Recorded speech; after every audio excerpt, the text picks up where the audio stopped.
let's jump into the specs. For $3,200 or $3,300 at the time of this recording, either of these cameras can be yours depending on where you get them. On the Nikon, we have a 45.7 backside illuminated sensor. We see it as 42 megapixels in the Sony. For sports shooting, we're seeing 7 frames per second in the Nikon. A grip will put that up to 9 frames per second, and we're seeing 10 frames per second on the Sony. Both cameras have excellent focusing systems. The Nikon's focusing system is straight out of the D5. It was the best focusing camera I've ever used, and we're seeing an amazing 399 phase detection points with 68% coverage on the Sony. Both cameras have dual card slots with an XQD memory card slot on the Nikon. And we also see 4K full frame video as well as a crop mode coming out of both cameras. They both have peaking, zebras, Wi-Fi, tilty touch screen monitors, and they have varying degrees of interactivity with the menu systems. I'll talk about that a little bit later. Many of you have asked about the lenses that I use in these tests. For the sports and the portrait shooting, I'm using the 70-200 2.8 G Master on the Sony and the 70-200 2.8 FL-ED on the Nikon, which is an amazing lens. For most of the other tests, I'm using the respective 24-70 2.8s, the G Master again on the side of the Sony, and the non-image stabilized on the side of the Nikon. Differences, and this is important to note on the Nikon side, is we're seeing a far larger number of telephoto lenses. Very important factor if you're shooting sports, something to keep in mind. In fact, if you are coming from a previous Nikon full frame camera, whether it's the D600, the D610, the D750, the D810, and you're wondering about the D850, this camera is straight up spectacular. This is my #1 full frame DSLR shooter. I don't even have any Canons anymore. That should tell you something. I'm very impressed with the D850. And for those of you who are interested in the Sony and think that it's worth it, this epic shootout is going to take you through many of the differences. It's an outstanding camera, and we see a number of features in here that aren't on the D850, including 5-axis IBIS, internal body image stabilization. We have a number of other video features, including S-Log. We have an electronic viewfinder, which is going to give you an exposure preview as you're shooting. We have eye autofocus, tons of great features in both cameras. Now, one problem with spec sheet reading is that no matter how good they say they are on paper, I've always noticed there's a very different performance factor when the rubber meets the road. And that is the heart of these epic shootouts, is to do real world testing of the cameras and to figure out where the strengths as well as the weaknesses are. I'm not here to tell you how great your camera is.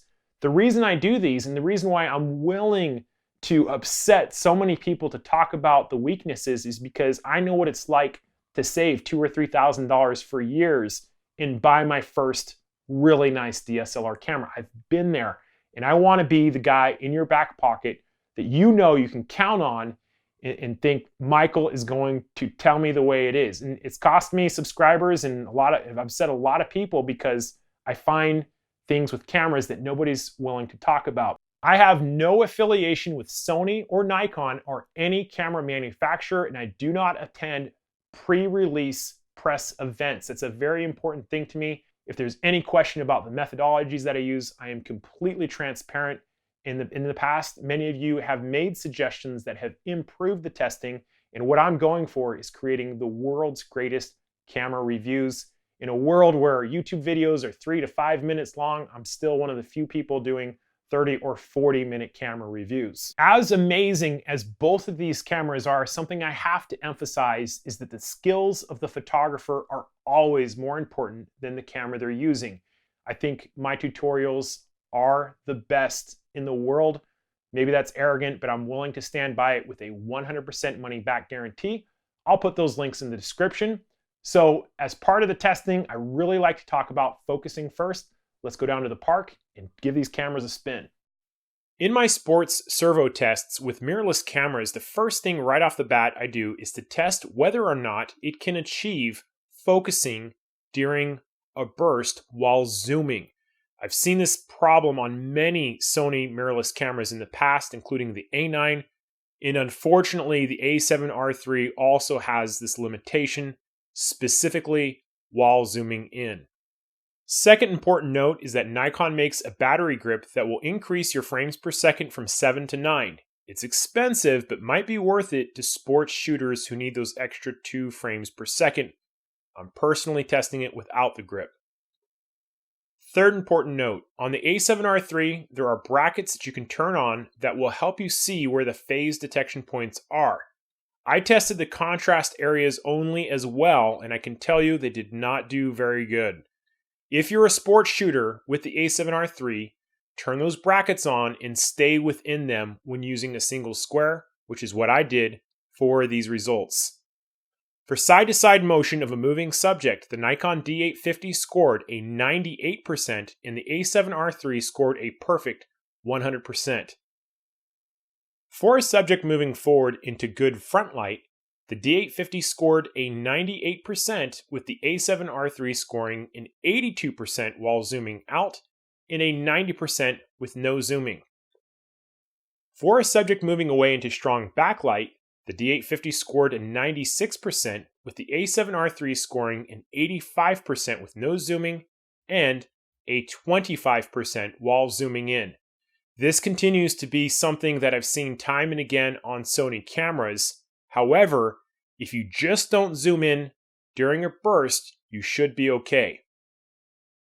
While both of these scores are very, very good, in terms of overall accuracy, the D850 is almost perfect. I saw similar scores with the D5 and the D500, and I truly believe Nikon currently has the best sport focusing cameras in its upper and middle lineup. Sony has made great strides improving their sports focusing in the A7 series cameras. They used to be absolutely terrible, and now you can confidently shoot a sporting event even with higher frames per second. Something that's super important to sports shooters is how many frames they can take before the camera starts to slow down, and this is the buffer performance test. There are some sports shooters who swear by RAW, and many sports shooters who swear by JPEG. So what we want to do now is, in a pretty controlled environment, see how many images either of these cameras take both for RAW and JPEG before the buffer capacity tops out. Now I have a timing device here so we can actually measure how many seconds it takes. I have some very high performance cards in both of the cameras, and I'll show you which ones those are. And we're going to start these at about the same time. 1, 2, 3.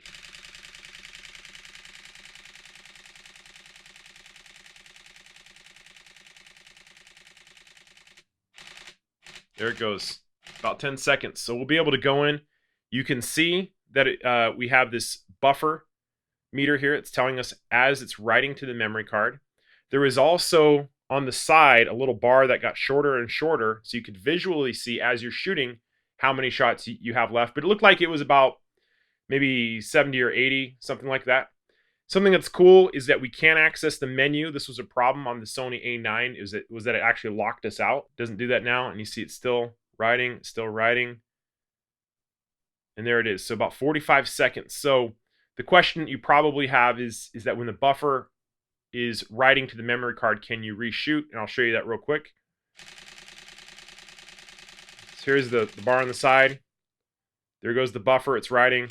So yes, you can re-engage even if it's not completely empty, which is really nice. So let's take a look at this again with JPEG. And we'll go up here. So I was shooting on raw compressed, very important quality. We'll go fine. Fine is a little bit smaller file size, and some people will freak out that I'm doing this test this way. This is just one test. I just want to see what the max capacity of JPEGs we can get in a burst. So we'll do the same test. Now with JPEGs, count of 3. 1, 2.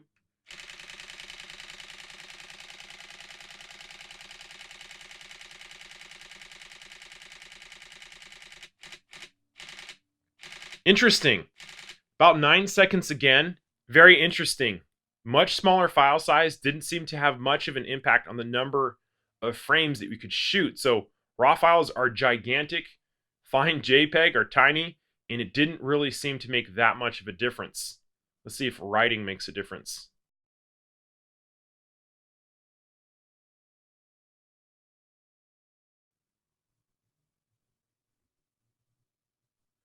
So we'll go in and post, and we'll actually give you the exact measurement from the time that I stopped with my finger.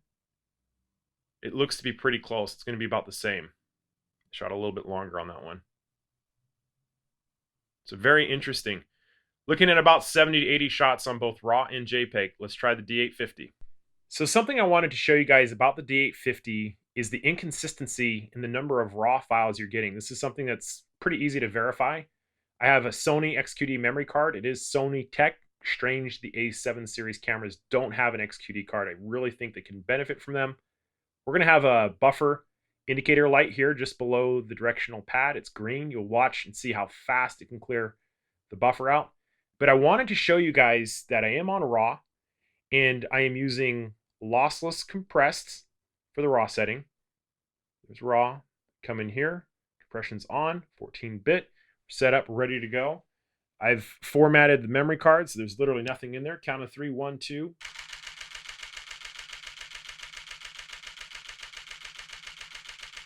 Okay, so maybe one over there. Check this out, 40 shots. Okay, so the literature says 51. Let's stop this, reset it. Here we go, count of 3, 1, 2.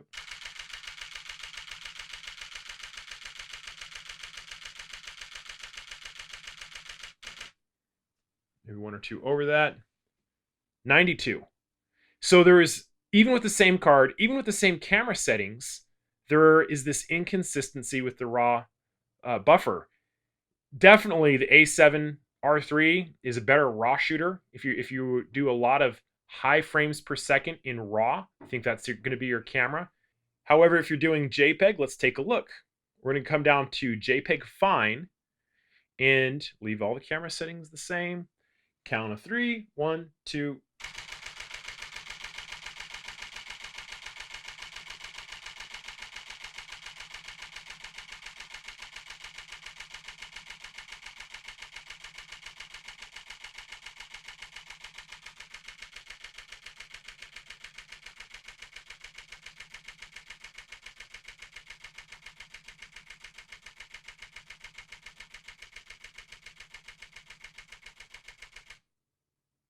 Peaks out at around 200 shots, 7 frames per second, just under 30 seconds. Yeah, about 200. So in summary, the D850 is going to be better if you need to do multiple JPEGs over, the 70 or 80 that we saw on the A7R2. Definite advantage for the D850. If you're a RAW shooter, I would pick the A7R3, and that's the test on buffers. So if I was to declare an overall sports winner, this is really tough because we have better frames per second in RAW buffer depth on the Sony A7R3. We have better accuracy in JPEG buffer depth on the D850. On performance alone, it's going to come down to the individual needs of the photographer. There are some compelling arguments for a tiebreaker, specifically the huge number of telephoto lenses available for Nikon, and something else I have to note is that the RAW files on the A7R3 drop to 12-bit when you're shooting in a high frame rate mode. It's not noticeable in terms of quality, but it's something that buyers should know. And I also felt the polish and the ergonomics were better on the D850. It just feels really nice in the hands. If I absolutely had to choose one of these for sports shooting, I would probably choose the D850. But in all honesty, I'm also very confident shooting with the A7R3 for sports. In my low light focusing test, I had 2 high contrast targets, one at 6 EV and the other at -2 EV, and I focused back and forth for 30 repetitions using the center focusing square on both cameras, and I repeated this test several times. The Nikon D850 scored an average of 56.8 seconds, with the Sony A7R3 scoring an average of 54 seconds. For low light shooting, the Sony has a slight edge, but on a shot-to-shot basis, most shooters will not notice a difference. Here is the tiebreaker though, the IBIS in the Sony. If you are shooting in low light, that internal image stabilization is going to give you an advantage. So for focusing, it's very similar. For actual low light shooting, there's an advantage for the A7R3. In the past, Sony cameras have been spectacular at face tracking for video. and that's the same with the A7R III. It's very smooth and easy to track a moving person. For the D850, Nikon has made huge improvements over other Nikon models. In its face tracking, it's getting so much better. It's almost there, but it still struggles a little bit. For face tracking in video mode, the win here goes to the A7R III. For my dynamic range test, I fire a strobe through a Stouffer wedge, which is essentially 41 little ND filters at 1/3 stop increments, or about 13.7 stops of total dynamic range. I overexpose the first part of the strip to calibrate and analyze using Adobe Camera Raw. I'm basically looking for the last interval that has a distinct and complete border. The full methodology is outlined on my blog. Let's take a look at the test results.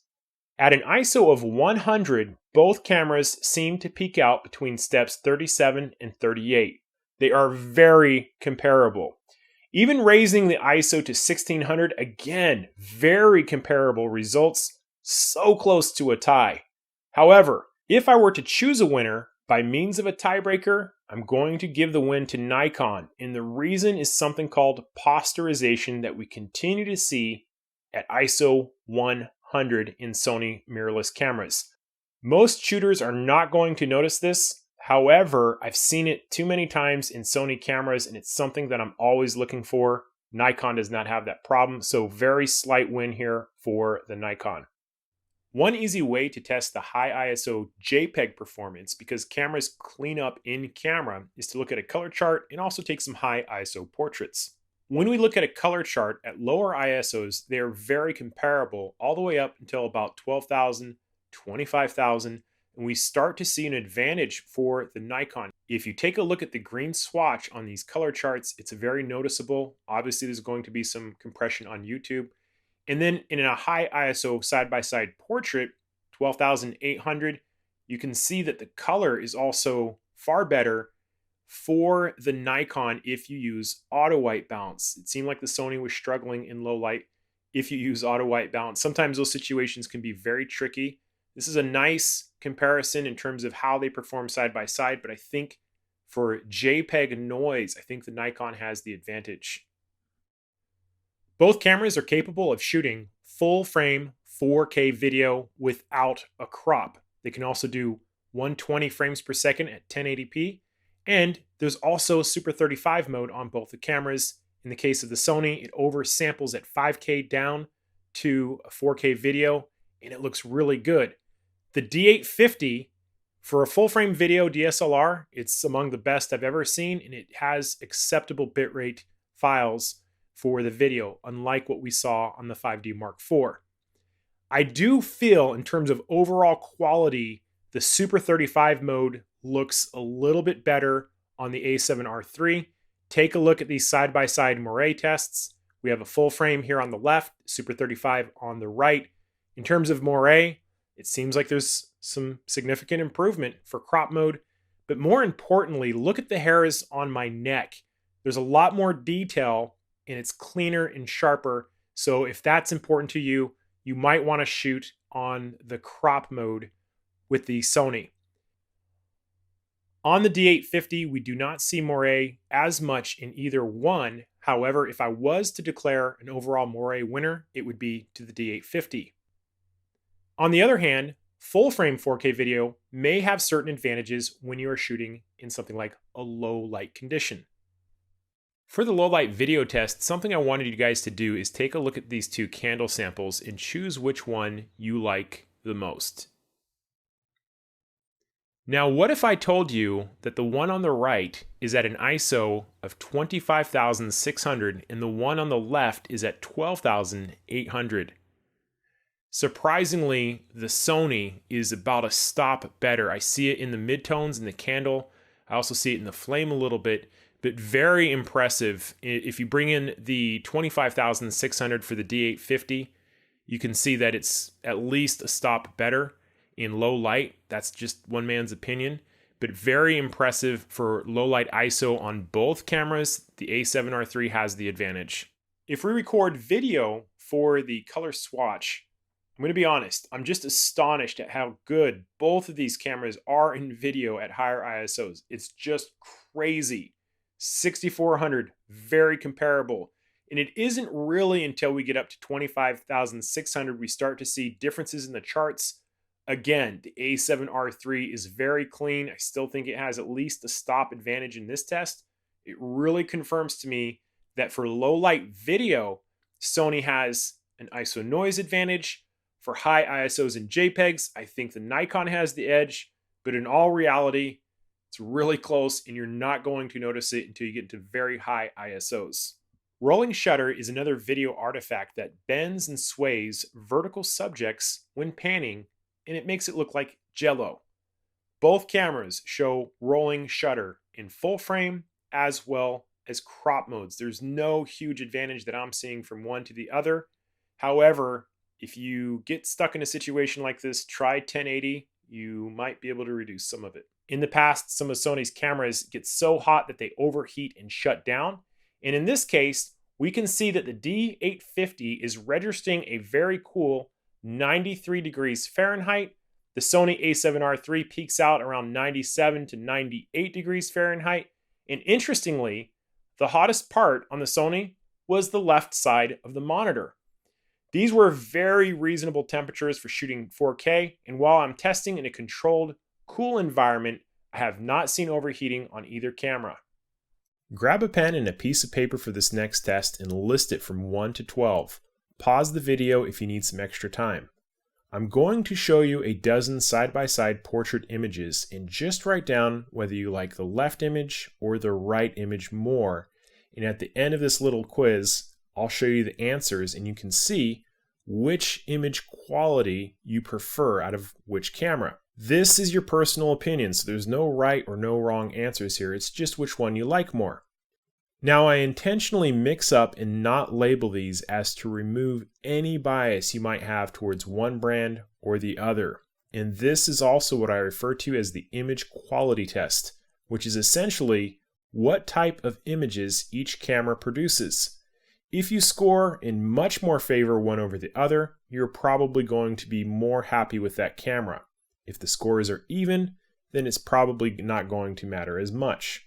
Some important notes about this test. Each set that you see was shot with the same exact exposure settings, and I didn't Photoshop or adjust any of these images. This is straight out of the camera.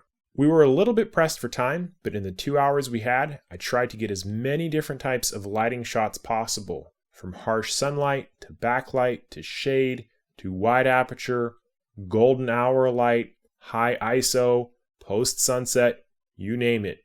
Even when I personally take this test, I tend to have a preference towards one of the cameras despite some minor strange things that might be going on with color sampling and white balance. Most of the time that can be corrected. So are you ready for the answers? Here they are. Score which camera you liked more, and that will give you a really good indication of which image quality you prefer for portraits. So, in conclusion, which camera would I recommend to what kind of photographer? And if I could only choose one, which camera would I keep? This is very difficult because I think both cameras excel very well at slightly different things. If we're talking about portrait photography, I think you really have to take a look at the portrait test when you're looking at side-by-side samples of the color science. Sony is making huge improvements, I believe, in the flesh tones. I think the A7R II is more orange, and what I'm seeing now is more flesh tone-like. I like what I'm seeing. It's not quite as good as Canon's. It is definitely improving. And in the color science test, the portrait test, I prefer Sony images a little bit more. If you are a paid professional doing weddings or portraits, I would probably lean you more towards the A7R III for 2 reasons.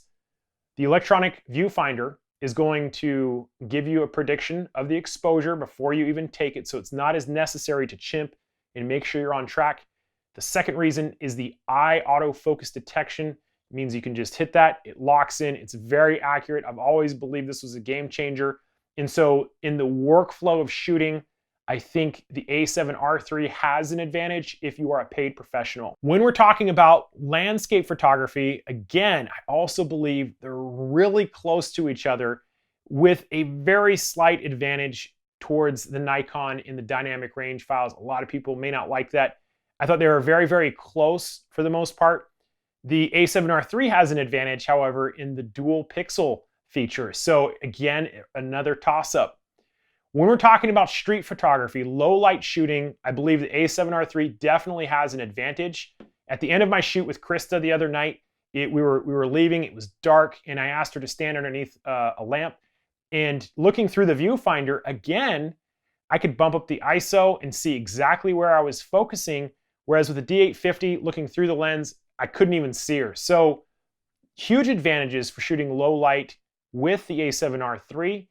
I think in terms of their ability to focus in low light, it's very similar. But again, we get exposure preview and the IBIS comes into play for low light photography. So I do think the A7R III for street shooting, low light photography has an advantage. When we're talking about sports shooting, for me, it's no contest. The D850 was amazing.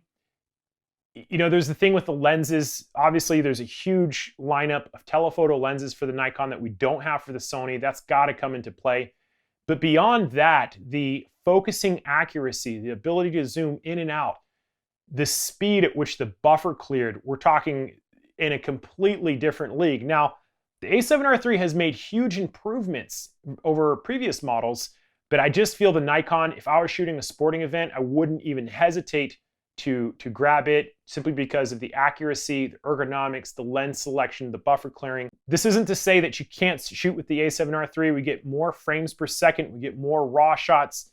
The buffer takes a little bit longer to clear. The focusing systems are beyond adequate. It just has some limitations in terms of if you can zoom in, maybe it struggles a little bit more in backlight, things of that nature.